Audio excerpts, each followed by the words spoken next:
네, 이번 시간에는 우리가 제작해야 될 첫 번째 부품인 바튼 부품을 모델링하는 것에 대해서 알아보도록 하겠습니다. 인벤터를 실행하시고 좌측 상단에 새로 만들기 버튼을 클릭하면 화면과 같이 템플릿 대화 상자가 나타나는데, 그 중에 맨 상단에 있는 standard.ipt 파일을 선택하시고 하단의 작성 버튼을 누르시게 되면 인벤터를 모델링할 수 있는 환경으로 전환이 됩니다. 자, 이제 스케치를 시작해야 되기 때문에 좌측 상단에 스케치 2D 스케치 시작 아이콘을 클릭합니다. 그러면 화면과 같이 원점에 있는 3개 평면 중에 하나를 선택해야 되는데, 그 중에 XZ 평면을 클릭하고 스케치를 시작을 하면 되겠습니다. 먼저 그 선행 작업을 해야 될 것이 우측 상단에 있는 큐브를 그 화살표를 클릭해서 글자가 똑바로 보이도록 전환시킨 다음에 스케치 작업을 진행하시면 됩니다. 자, 좌측 상단에 있는 직사각형 명령 중에 두 점 중심 직사각형 명령을 클릭하고 화면에 원점을 클릭한 다음에 드래그를 하게 되면 화면에서 보시는 것과 같이 직사각형을 작성할 수 있는 형태로 전환이 됩니다.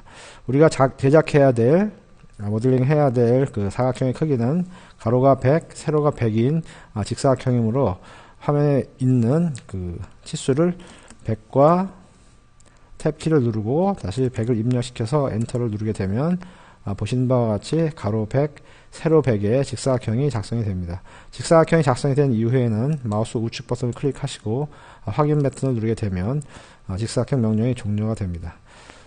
자, 우리가 먼저 제작해야 될 부품의 스케치가 완료가 됐기 때문에 우측 상단에 있는 스케치 마무리 버튼을 클릭하시게 되면 화면과 같이 스케치가 마무리된 게 보이게 됩니다. 자, 먼저 그 3D로 모델링을 하기 전에 화면을 보기 좋게 배열하고 그리고 저장 상태에서 작업하는 게 보다 용이할 수 있겠습니다. 우측 상단에 있는 뷰 큐브의 모서리를 클릭하신 다음에 화면에 보이시는 그 상태를 저장하시기 위해서 우측 상단에 있는 집 모양 아이콘을 마우스 우측 버튼을 클릭하고 현재 뷰를 홈뷰로 설정, 메뉴 중에 서브 메뉴에 있는 뷰의 맞춤을 클릭하시면 화면 상태가 전환이 됩니다. 이 상태는 우측에 있는 자유 회전 명령어로 회전을 했을 경우에도 항상 홈 버튼을 누르게 되면 우리가 방금 전에 저장한 상태로 전환이 됩니다. 자, 이제 우리가 작성한 스케치를 상단에 있는 돌출 명령을 클릭하고 3차원 피처로 만들어 보도록 하겠습니다. 돌출 명령을 클릭하시게 되면 우리가 작성한 프로파일이 하나밖에 없기 때문에 인벤터가 기본적으로 설정을 해주고 기본값인 10mm로 돌출한 형태를 미리 보기로 보여줍니다. 우리가 돌출해야 될 돌출 거리는 2mm이기 때문에 거리에 있는 10mm를 2mm를 전환하고 대화 상자의 하단에 있는 확인 버튼을 누르게 되면 화면에 보시는 것과 같이 2mm 돌출된 피처가 생성이 됩니다. 자, 화면을 보다 깔끔하게 보면서 작업을 하기 위해서 비주얼 스타일을 모서리로 음영 처리로 전환을 합니다.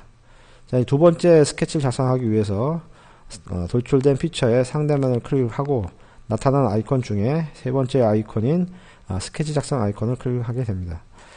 자, 이제 두 번째 스케치를 하기 위해서 좌측 상단에 있는 원 명령을 클릭하고 화면에 이미 곳을 클릭한 다음에 드래그를 하게 되면 작성되어야 될 원이 미리 보기가 표시가 됩니다.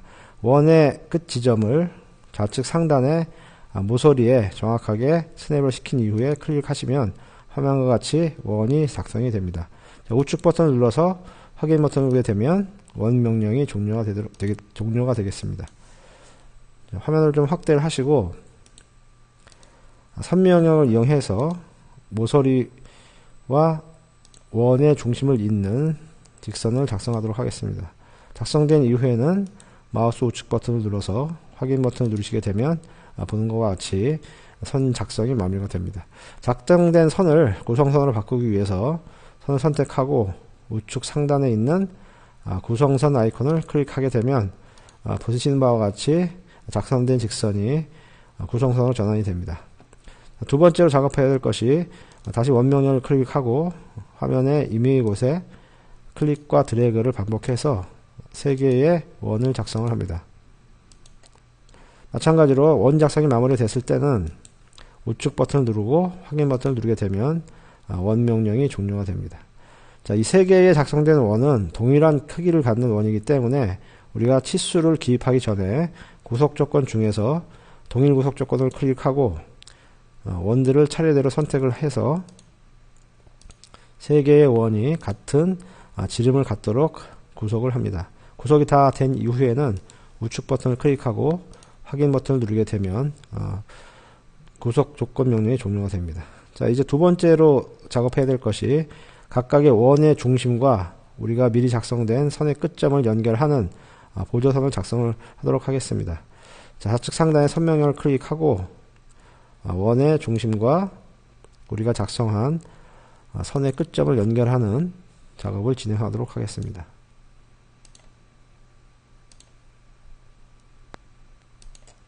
선 작성이 완료가 된 이후에는 마찬가지로 우측 버튼을 클릭하고 확인 버튼을 클릭하게 되면 선 명령이 종료가 됩니다. 지금 작성된 선의 치수와 크기, 위치를 지정하기 전에 동일 구속 조건으로 마찬가지로 작성된 선을 클릭해서 같은 크기가 되도록 구속을 합니다. 자, 구속한 이후에는 각각의 선들이 직교를 만나야 되기 때문에 구속 조건 중에 직각 구속 조건을 선택을 하고 선들을 클릭해서 구속을 진행하도록 합니다.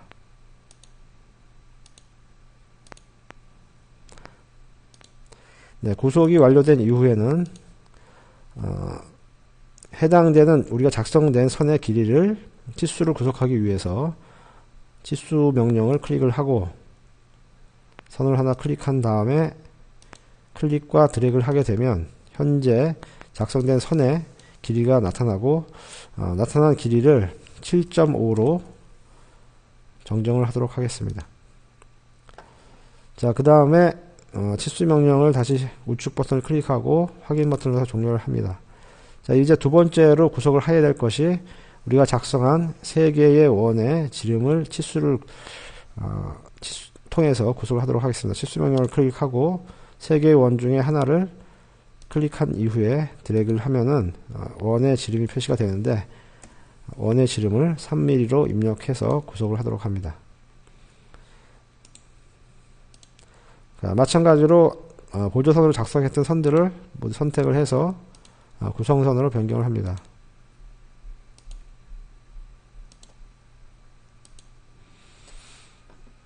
네, 그 다음에 우리가 먼저 작성했던 제일 큰 원과 보조선이 이루는 각도를 45도로 구속을 하도록 하겠습니다. 치수 명령을 클릭하고 투영된 가로선과 작성된 보조선을 클릭하게 되면 두 선이 이루는 각도가 표시가 되는데 이 각도를 45도로 구속을 하도록 하겠습니다. 자, 이제 그 원의 불필요한 부분을 잘라내기 위해서 상단의 자르기 명령을 클릭하고 불필요한 부분들을 클릭해서 원을 잘라내면 되겠습니다. 자, 마지막으로 잘려진 원의 치수를 구속해서 완전 구속을 하도록 하겠습니다. 치수 명령을 클릭하고 원을 클릭한 이후에 드래그를 하게 되면 원의 반지름이 표시가 됩니다. 원의 반지름을 12.5mm로 구속을 하도록 합니다. 그리고 맨 처음에 작성됐던 보조선을 클릭해서 드래그한 이후에 12.5로 수정을 하게 되면 우측 하단에 보는 것과 같이 작성된 스케치들이 완전하게 구속되게 됩니다. 자, 우측 버튼 누르고 확인 버튼을 클릭해서 치수 명령을 마무리합니다. 자, 모든 스케치 요소들이 완전 구속이 되었기 때문에 우측 상단에 있는 스케치 마무리 버튼을 클릭을 해서 스케치 작업을 종료를 합니다.